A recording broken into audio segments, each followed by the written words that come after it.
স্বৈরাচারী ফ্যাসিস্ট খুনি হাসিনার ভারত সফরের উপরে বিস্তারিত আলোচনার ইচ্ছা আছে।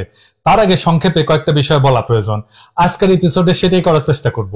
তার আগে একটু ওই বোতল সুন্দরীর নিয়ে কথা কয়ে নেই। আমি কইছি না এগুলো গ্ল্যামারের 12টা বাজায় দেবো। বোতল সুন্দরী কেন জানেন? এগুলা তো সৌন্দর্য আর গ্ল্যামার বেছে, কিন্তু ফিগার দেখেছেন সরিষার তেলের বোতলের না কান ইনকা ইনকা না কালে। তো বোতল সুন্দরী তোমার আসপর্দা দেখা আমি টাস্কিত হয়েছি। সেটা লাইভ করেছে, সে কি করছে দেখেন। আমি এখন লাভিশ বুটিক সেলুনে আছি। আচ্ছা, আমি একটা জিনিস বলতে চাই। হ্যাঁ, এই যে মানুষ আমার ছবির নিচে যে লেখেন বয়কট ইন্ডিয়ান প্রোডাক্ট, আপনারা হিস্ট্রি জানেন? ইনফ্যাক্ট আমার মনে হয় আপনারা জানেন কি জানেন, সাবিয়া হিস্ট্রি জানেন? 1971, হ্যাঁ, এই যে বাংলাদেশের যুদ্ধ যে হয়েছে পাকিস্তানের সাথে, হিস্ট্রি জানেন? হ্যাঁ, আমার মনে হয় কি জানেন, আপনি জানেন, আমাদের অন্যান্য আছে, সবাই জানেন। বাট আমার মনে হয় আমার ফেসবুকে যারা শুভাকাঙ্ক্ষী আছে, অনেক ফলোয়ার্স আছে, তারা জানেন না। তাদের জন্য জানাতে চাই যে আপনাদের একটু জানা উচিত যে 1971-এ ইন্ডিয়া আমাদেরকে, তারা তাদের অনেক আর্মি পার্সন পাঠিয়েছে, তারা হেল্প করেছে আমাদেরকে। যদিও তারা নিজেদের স্বার্থে করেছে বা হোয়াট এভার, বাট তাদের স্বার্থে যদি আমরা বেনিফিটেড হই, উই শুড অ্যাপ্রিসিয়েট ইট। হ্যাঁ, না হলে এই যে এই এত বড় বড় কথা, এই তারপরে ফেসবুক কিছুদিন পর আপনারা ফেসবুক বন্ধ করে দেবেন। এই ফেসবুক কারা চালায়? ফেসবুককে মার্ক জুকারবার্গের ওনার রিলিজিয়ন কি জানেন আপনারা? অশিক্ষিতর একটা লেভেল থাকে, লেভেল বাদে আপনারা অশিক্ষিত হয়ে যান। একটু গুগল করেন, একটু গুগল করে জানেন যে যাদেরকে বয়কট করতে চান তারা কোথায় আর আপনারা কোথায়, এবং তাদেরই প্রোডাক্ট দিয়ে আপনারা এখানে আসতেছেন। গরু না হলে, ইন্ডিয়ান গরু না আসলে গরুর দাম বেড়ে যাবে, পেঁয়াজ না আসলে পেঁয়াজের দাম বেড়ে যাবে। তখন তো আবার বয়কট ইন্ডিয়া আপনারা করবেন না, মানে সুযোগ সন্ধানী। এনিওয়েজ, ভারত নাকি আমাদের মুক্তিযুদ্ধের সময় সাহায্য করেছে, আর আমরা নাকি লেখাপড়া করি না। লেখাপড়া নিয়ে পরে আসবনি, তোমার সৌন্দর্য শিখাই, ত্বকের যত্ন, চুলের যত্ন শিখাও। তো তোমারে দেখাই যে এটা কারে বলে। অড্রে হেব্রানের নাম শুনিস? দুনিয়ার সর্বকালের সেরা সুন্দরীদের তালিকায় থাকবেন তিনি। যখন অড্রে হেব্বার্নকে তার সৌন্দর্যের রহস্যের কথা জানাতে বলা হয়েছিল, তখন তিনি একটা কবিতা লিখছিলেন। সে কবিতাটা তার অন্ত্যেষ্টিক্রিয়া পড়া হয়েছিল। আমি কবিতাটার অনুবাদ করতেছি না, সারাংশটা বলতেছি। উনি বলতেছিলেন যে আকর্ষণীয় ঠোঁট যদি পাইতে চাও তাহলে ভালো কথা বলো, সুন্দর চোখ পাইতে চাও তাহলে মানুষের ভেতরে সৌন্দর্য খোঁজো, সুস্থ থাকার জন্য ক্ষুধার্তদের সাথে খাবারটা ভাগ করে নাও, তুমি যদি ভালো চুল চাও তাহলে প্রত্যেকদিন একটা শিশুকে তোমার চুলে হাত বুলাইতে দাও, ভালোভাবে শরীরের যত্ন নেওয়ার জন্য এমন ভাবে হাঁটো যেন তুমি কখনো একা না, কারণ আপনাকে যারা ভালোবাসে এবং ভালোবাসছে তারা আপনার সঙ্গেই আছে। কখনো যদি তোমার সাহায্যের দরকার পড়ে তাহলে তোমার দুই হাতের শেষে আরো একটা পাবা হাত। যত বড় হবা তত তুমি উপলব্ধি করবা যে আপনার দুইটা হাত আছে, যার একটা নিজেকে সাহায্য করার জন্য আর অন্যটা প্রয়োজন মতো অন্যকে সাহায্য করার জন্য। একজন নারীর সৌন্দর্য তার পরিধেয় পোশাক, মুখে বা চুল ঠিক করার মধ্যে না। একজন নারীর সৌন্দর্য তার চোখে প্রকাশিত হয়, কারণ এইটাই তার হৃদয়ের উন্মুক্ত দরজা, যে এবং এইটাই তার ভালোবাসার উৎস। জিন্দেগিতে ইনকে কবিতা লিখবার পারবো বোতল সুন্দরী। আমি শিওর অড্রে হেব্রান যে এটা কবিতা লিখেছিল এটা তো জানো নাই। না আছে ফিগার, না আছে সৌন্দর্য, না আছে সংবেদনশীল মন। তারপরও মাতারিত্ব করে ভাব কেন? তো লাইফ করে যে আসপর্দা দেখাইছ, সেটার জন্য তোরা সামনে রেখা তোর গ্ল্যামার ইন্ডাস্ট্রির জয় বাংলা করে দেবো, প্রমিস। যাই হোক, এবার ওখানে নেতা মাদারে মাফিয়ার আলাপে আসি। একটা দেশ তাদের মেহমান অপর একটি দেশের সরকার প্রধানকে কি পর্যায়ে সম্মান বা প্রোটোকল দেয় সেটা নির্ভর করে মেহমান বা তার দেশের কাছে তাদের ঠেকা কতটুকু। এমন যদি হয় যে দেশটার আঞ্চলিক অখণ্ডতা অনেকাংশে নির্ভর করে মেহমান দেশের সহযোগিতার উপরে, তাহলে তাকে সর্বোচ্চ পর্যায়ে প্রোটোকল দেওয়ার কথা। ইমরান খান যখন ক্ষমতায় পাকিস্তানে আসছিল, ওই সৌদি যুবরাজ ইমরান খান নিজে গাড়ি চালায় ওনারা এয়ারপোর্ট থেকে নিয়ে গেছিল, মনে আছে না? দেখেন ছবিটা। উত্তর পূর্ব ভারতের সাথে ভারতীয় মূল ভূখণ্ডের সংযোগের নিরাপত্তা, বিশেষ কইরা চিকেন নেকের সুরক্ষা অনেকাংশে নির্ভর করে বাংলাদেশের উপরে। এছাড়া ভারতের পররাষ্ট্র সচিব বিনয় কোয়াত্রা বাংলাদেশকে অভিহিত করছে ভারতের ইন্দো প্যাসিফিক ভিশনের অতি গুরুত্বপূর্ণ অংশ হিসেবে। সুতরাং আমরা আশা করতেই পারি যে আমাদের দেশের কাছে ভারতের এত ঠেকা, সে দেশের অর্থাৎ বাংলাদেশের সরকার প্রধান, সে বৈধ হোক অবৈধ হোক, তাকে ভারত সর্বোচ্চ পর্যায়ে রিসিভ করবে। সৌদি যুবরাজ মোহাম্মদ বিন সালমান যখন সরকারি সফরে ভারতে আসে, তখন তাকে বহনকারী বিমানের সিঁড়ির গোড়ায় দাঁড়ায় কসাই মোদী স্বয়ং তাকে অভ্যর্থনা জানাইছিল। এমন কইতেই পারেন যে সৌদির সাথে কি বাংলাদেশের তুলনা হয়? সৌদি হইল মুসলিম বিশ্বের নেতৃস্থানীয় দেশ। মোদির হাতে মুসলমানের রক্ত, সে কলঙ্ক ঢাকার জন্য সে হয়তো স্বয়ং উপস্থিত হয়েছিল। সৌদিতে বহু ভারতীয় প্রবাসী কাজ করে খায়, রেমিটেন্স পাঠায়, ভারতের তেল আমদানির একটা উৎস সৌদি আরব। সুতরাং সৌদি যুবরাজকে এরকম প্রোটোকল দেওয়া স্বাভাবিক, কথা সত্য। কিন্তু আমাদের মনে রাখতে হবে যে সৌদি আরব ভারতের কাছে যতই গুরুত্বপূর্ণ হোক না কেন, ভারতের আঞ্চলিক অখণ্ডতা বা নিরাপত্তা সৌদির উপরে ততটুকু নির্ভরশীল না যতটুকু বাংলাদেশের উপরে নির্ভরশীল। তার উপরে এই মুহূর্তে চীন আমাদের অঞ্চলের ব্যাপক প্রভাব বিস্তার করতেছে এবং কাটাল রানীর আসন্ন চীন সফরকে বেইজিং বলছে গেম চেঞ্জার। নিজস্ব গভীর ভূ রাজনৈতিক ঠেকা বিবেচনা কইরা কাটাল রানীকে অন্তত পক্ষে সৌদির পর্যায়ে প্রোটোকল দেওয়াটা ভারতের জন্য সঙ্গত ছিল। এছাড়া মোদি যখন ঢাকায় আসছিল সেই সময় স্বয়ং হাসিনা তাকে প্লেনের সিঁড়িতে রিসিভ করছিল। কূটনীতিতে একটা রিসিপ্রোসিটি বলে একটা কথা আছে। এর মানে হলো আপনি আমার যে ট্রিটমেন্ট দিবেন আমিও জবাব হিসাবে অনুরূপ ট্রিটমেন্ট আপনারে দিব। আমার কমেন্ট বক্সে জিঙ্কা করে কমেন্ট করবেন, আমিও সিঙ্কা করে রিপ্লাই দিব। বোতল সুন্দরী আমাদের সাথে যেভাবে আসপর্দা দেখাবে আমরাও সেভাবে তারে দলা দিব, তাই না? কিন্তু ভারত হাসিনাকে রিসিপ্রোসিটি হিসেবে প্রাপ্য সম্মানটুকু দেয় নাই। মোদি তো দূরে থাকে, এমনকি মন্ত্রী পর্যায়ের কাউকে দিয়ে তাকে রিসিভ করায় নাই। অনেকটা অপদস্থতার মধ্যে দিয়ে তার সফরের সূচনা হয়েছে। আমরা হাসিনাকে যে অবৈধ বিবেচনা করি সেটা একান্তই আমাদের আভ্যন্তরীণ ব্যাপার। কিন্তু সে তো বাংলাদেশের পতাকা হাতে নিয়ে ভারতে গেছিল।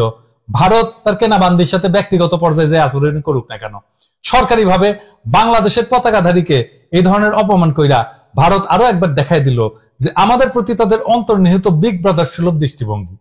বিগ ব্রাদারের এই উদ্ধত কালো হাত চিরতরে ভেঙ্গা দেওয়াটাই আমাদের চলমান ইন্ডিয়া আউট কর্মসূচির প্রধান লক্ষ্য। এই আন্দোলন আমরা চালায় যাইতেই থাকবো যতদিন পর্যন্ত না আমরা পরিপূর্ণভাবে সফল না হই। এটা হইলো এই সফরের বাহ্যিক দিক। কিন্তু আভ্যন্তরীণ দিকটা কি? আমরা বিভিন্ন সংবাদ মাধ্যমে জানতে পারছি যে সফরকালে ভারতের সাথে কাটাল রানীর গোটা 10 সমঝোতা স্মারক স্বাক্ষর হয়েছে। সমঝোতা স্মারক বা মেমোরান্ডাম অব আন্ডারস্ট্যান্ডিং বিভিন্ন বিষয়ে দুই দেশের মতামতের ঐক্যের এক ধরনের বিবরণী, এবং এটা চুক্তির পর্যায়ে কিন্তু পড়ে না। এই প্রসঙ্গে আমি দুইটা বিষয় আপাতত উল্লেখ করব। প্রথমত, ভারতের পররাষ্ট্র সচিব বিনয় কুমার কোয়াত্রা জানাইছে যে আগামী মাস থেকে বাংলাদেশের ভেতর দিয়া ভারতের ট্রানজিট রেল পরীক্ষামূলকভাবে চলাচল শুরু করবে। আমাদের মুরব্বীদের আমি জিজ্ঞেস করি, আপনাদের মনে আছে না মুজিব ইন্দিরা চুক্তিতে ভারত পরীক্ষামূলকভাবে ফারাক্কাবাদ চালুর একটা প্রভিশন রাখছিল? ভারত এই চুক্তির তোয়াক্কা না করে পরীক্ষামূলকভাবে ব্যাপারটাকে একতরফাভাবে স্থায়ী করে ফেলছিল। এটাই হলো ভারতের 2 নম্বরই। এই জন্য ভারতের সঙ্গে কোনো চুক্তিকে বিশ্বাস করা যায় না। যাই হোক, ফারাক্কাবাদ ভারতের অভ্যন্তরে হওয়ায় আমরা এটা নিয়ে কিছু করতে পারিনি, কিন্তু ট্রানজিট রেল তো বাংলাদেশের বুকের উপর দিয়ে চলার কথা, তাই না? সুতরাং এইটা তো আমরা জনগণ ইচ্ছা করলে আটকাই দিতে পারবো। শুধুমাত্র অবৈধ একটা সরকারের সাথে মেমোরেন্ডাম অব আন্ডারস্ট্যান্ডিং এর ভিত্তিতে যেটা চুক্তির পর্যায়ে পড়ে না, সেটা আমরা বাংলাদেশের জনগণ মাইনা নেব কেন? এটা তো পুরোপুরি ভারতের স্বার্থে হয়েছে। আমাদের কি কাজে লাগবে এই ট্রানজিট ট্রেন ব্যবস্থা? ইন্ডিয়া তো বাংলাদেশের ট্রেন ব্যবস্থাকে তো ভারতীয় ট্রেন নেটওয়ার্ক ডাশ করে ফেলবে। তাছাড়া এই ট্রেন লাইন ইত্যাদি কার পয়সা দিয়ে তৈরি হয়েছে? আমাদের টাকায় তৈরি হয়েছে। আমাদের অবকাঠামো ব্যবহার করবে ভারত ভূ রাজনৈতিক স্বার্থে প্রায় মাগনায়, আর আমরা কি তা চায় দেখবো? তাছাড়া এইটা যাতে পুরাপুরি ভারতের ট্রানজিট হিসেবে দেখা না হয়, সেজন্য ভারতীয়রা এর মধ্যে ভুটানকেও যোগ করছে। কিন্তু এই যে ভুটানের ব্যাপারে তারা বলতেছে এই সংযোগ হবে তখন যখন ভুটানের সঙ্গে রেল সংযোগ স্থাপিত হবে, অর্থাৎ বাংলাদেশের সঙ্গে ট্রানজিট নগদ আর ভুটানের সঙ্গে রূপকথা থাকলো বাকির খাতায়। আমরা তো 50 বছর ধরে ভারতকে দেখে আসতেছি, তাই না? 80-র দশকে বাংলাদেশ ভুটান বাণিজ্য চুক্তি স্বাক্ষরিত হয়েছিল, যেটা বাস্তবায়ন করা যায় নাই ভারতের মধ্যে দিয়ে ট্রানজিট না পাওয়ার কারণে। আপনি কি মনে করেন যে ভারত সড়ক পথে ভুটানের সাথে বাংলাদেশকে দশকের পর দশক দেয়া ট্রানজিট দেয় না, সে রেল পথে আমাদের সেই ট্রানজিট দেবে? আসলে ভুটানের সঙ্গে রেল সংযোগ ব্যাপারটা হইলো একটা ভারতীয় ধাপ্পাবাজি। এতে আরেকবার প্রমাণ হইল যে ভারত খালি নেয়, বিনিময় কিছু দেয় না। এটাই তাদের নীতি। শুধু কি ট্রেন যাবে, এরপরে ট্রেনের নিরাপত্তার জন্য ট্রেনের সাথে ভারতীয় পুলিশ, আর্ম ফোর্স, এমনকি সেনাবাহিনীও আসবে। আমরা কোন অবস্থাতেই বাংলাদেশের বুকসিরা ভারতের এই ট্রানজিট চালাইয়া যাইতে দিতে পারি না। এই ট্রেন আটকাইয়া দেওয়াটা আমাদের জাতীয় কর্তব্য এবং যথাসময়ে ইন্ডিয়া আউট ক্যাম্পেইনের অংশ হিসেবে এটা আমরা অন্তর্গত করব। প্রশ্ন তুলতে পারেন, কেমনে আটকাবেন? সেই সামর্থ্য আছে আপনাদের? কেমনে আটকাবো জানি না, কারণ এইটা নিয়ে চিন্তা করার অবকাশ আসে নাই, এটা দ্রুত হইছে। আপনারাও চিন্তা করেন, আমরা একই সাথে একটা পরিকল্পনা বের করব। আর সামর্থ্যের প্রশ্নটা আপাতত একটু তুলে রাখেন, ভিডিওর শেষে সামর্থ্যের বিষয়ে জবাব থাকবে। কিন্তু বটম লাইন হইতেছে এই ট্রেন যাবে না, কোনোভাবে আমরা যাইতে দেব না। দ্বিতীয় পয়েন্টটা হলো কাঁঠালরানী সফরকালে যৌথ সংবাদ সম্মেলনে কসাই মোদির দুইটা বক্তব্য। প্রথমত সে বলছে যে তিস্তা নদীর সংরক্ষণ এবং ব্যবস্থাপনার জন্য একটা কারিগরি দল শীঘ্রই বাংলাদেশ সফর করবে। এই সফর টফরের কি দরকার? উজানে পানি আটকাইয়া তিস্তাকে তো মারছে কে? ভারত তো মারছে, নিজের হাতে নদীরে খুন কইরা এখন বলে আমরা এটাকে সুন্দরভাবে দাফন করব। ভারতের যদি সদিচ্ছা থাকতো তাহলে তো তিস্তা চুক্তি বাস্তবায়ন করে আমাদের হিস্সা আমাদেরকে বুঝাই দিত। আন্তর্জাতিক নদী, আমরা তো আইনত এর পানির হিস্সা পাই, সেটা তো সে দেয় নাই। এখন চীন $1 বিলিয়ন তিস্তা প্রকল্প অর্থায়ন করবে, সেটা শুই না ভারতের হোগায় মরিচ বাতি চলে গেছে। ভারতের পররাষ্ট্র সচিব মাসখানেক আগে এসে বলে যে তারা নাকি এই প্রকল্পের টাকা দিবে। তুই কত টাকা দিবি রে? ইন্ডিয়া কি টাকা দেওয়ার সক্ষমতা আছে? মাত্র $71 কোটি ঋণ দিছে, তাও ভারত পুরো হাসিনা আমলে। তাছাড়া তোর টাকা দেওয়ার কি দরকার? চুক্তি বাস্তবায়ন করলেই তোর চুকে যায়। তা না কইরা এখন ফোন দিয়ে আসতেছে চীনকে কেমনে ঠেকানো যায়। কারিগরি তেল ইত্যাদি হইলো, চীন যদি আসে তার উপরে যেন নজরদারি করা যায়। চীন তোর নজরদারি করতে দিলে তো এতই সোজা? চীন তো বোকা। মোদি আর একটা ডেঞ্জারাস কথা বলছে সেই যৌথ সংবাদ সম্মেলনে। কি সেটা? সেটা হলো বাংলাদেশের প্রতিরক্ষা সক্ষমতা বৃদ্ধির এবং আধুনিকায়নের জন্য ভারত সহযোগিতা করবে এবং বাংলাদেশের সাথে বহুমুখী সামরিক সহযোগিতা বজায় রাখবে। আপনারা জানেন চীন হইল বাংলাদেশের সবচাইতে বড় সামরিক সহযোগী দেশ। মোদির এই উক্তির উদ্দেশ্য হইতেছে চীনের এই অবস্থানকে দুর্বল কইরা দেওয়া এবং সেই প্রক্রিয়ায় বাংলাদেশকে আরো বেশি কইরা ভারতের সমর কৌশলের অধীনস্থ করা। কাঁঠালরানীর দিল্লি সফরের মাত্র কয়েকদিন আগে টাইমস অফ ইন্ডিয়া একটা ভুয়া খবর পরিবেশন করে বাংলাদেশে যে সকল সামরিক সরঞ্জাম চীন রপ্তানি করে সেগুলি নাকি ত্রুটিপূর্ণ এবং এই কারণে বাংলাদেশের সশস্ত্র বাহিনী নাকি চীনের উপরে ক্ষুব্ধ। বালের আলাপ দাও, কইলেই হইল আমরা জানি না। এই প্রচারণা ভারতীয়রা ছাপাইছে আবার আফ্রিকার জিম্বাবুয়ের এক পত্রিকায়। দেখেন, চীন বিরোধী এই প্রোপাগান্ডার উদ্দেশ্যই ছিল কাঁঠালরানীর সফরের সময় ভারত যাতে চীনকে ল্যাংমাইরা কাঁঠালরানীকে চাপ দিয়া বাংলাদেশের সামরিক খাতে বেশি করে অনুপ্রবেশ করতে পারে। বাংলাদেশের স্বাধীনতা, সার্বভৌমত্ব, আঞ্চলিক অখণ্ডতা এবং আমাদের জনগণের গণতান্ত্রিক আকাঙ্ক্ষার সবচেয়ে বড় প্রতিবন্ধক কে? ইন্ডিয়া। সেই ভারতের কাছ থেকে আমরা কেন প্রতিরক্ষা সংক্রান্ত সহযোগিতা নিব? প্রশ্নই ওঠে না। ভারতীয় পণ্য বয়কটের মধ্যে আমরা এই পর্যায়ে সকল প্রকার ভারতীয় সামরিক সরঞ্জাম বয়কট করলাম। আমরা এর লিস্টের আমাদের তালিকার মধ্যে ভারতীয় সামরিক সরঞ্জাম বিবেচনা করব। আমাদের দেশপ্রেমিক সশস্ত্র বাহিনীকে আহ্বান জানাবো তারা যেন কোনোভাবে ভারতের এই চক্রান্তে পা না দেন এবং ভারতীয় সামরিক সরঞ্জাম আমদানি করা থেকে সম্পূর্ণ বিরত থাকেন। যে জেনারেল অতিরিক্ত উৎসাহে দেখাবেন না, ভুলে যান না। পুরো প্রক্রিয়া পর্যালোচনা করে কার কত দায় সেটা বাই করতে পারবো আমরা। আর ভাইবেন না আপনার সহকর্মী আপনার উপরে বিলা হইয়া নাই। পুলিশের এই সম্পদের হিসাব বাইরে হইতেছে না ভিতর থেকে, যারা বঞ্চিত তারাই বাইর করতেছে এইসব। আপনাদেরও বাইর হবে। আর মাথায় রাখেন, যদি আমরা ধরতে পারি যে এই জেনারেল ইন্ডিয়ার হইয়া লেসপেন্সারি করছে, ইন্ডিয়ার সামরিক সরঞ্জাম বাংলাদেশের সামরিক বাহিনীতে ঢুকাইছে জোর কইরা, অতি উৎসাহী হইয়া হোক, চামড়া তুলে ফেলবো। কিন্তু যত বড় জেনারেল হন না কেন, মাইন্ড ইট, মাথায় রাখতেন।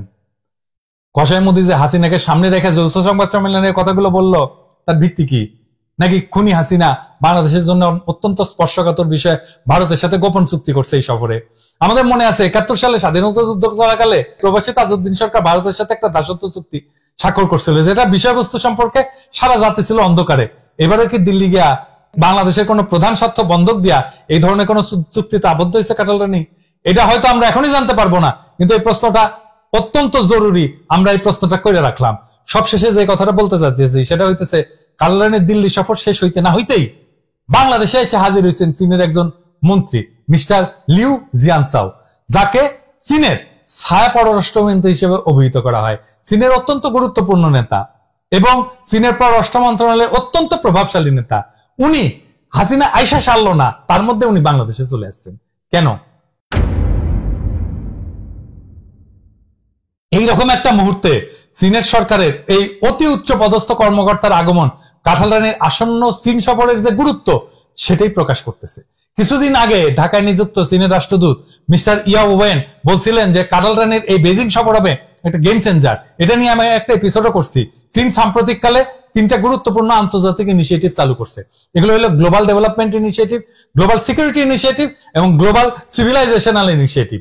চীন এই প্রত্যেকটা ইনিশিয়েটিভে বাংলাদেশকে যুক্ত করার আকাঙ্ক্ষা প্রকাশ করছে। সুতরাং খেলা জমতেছে।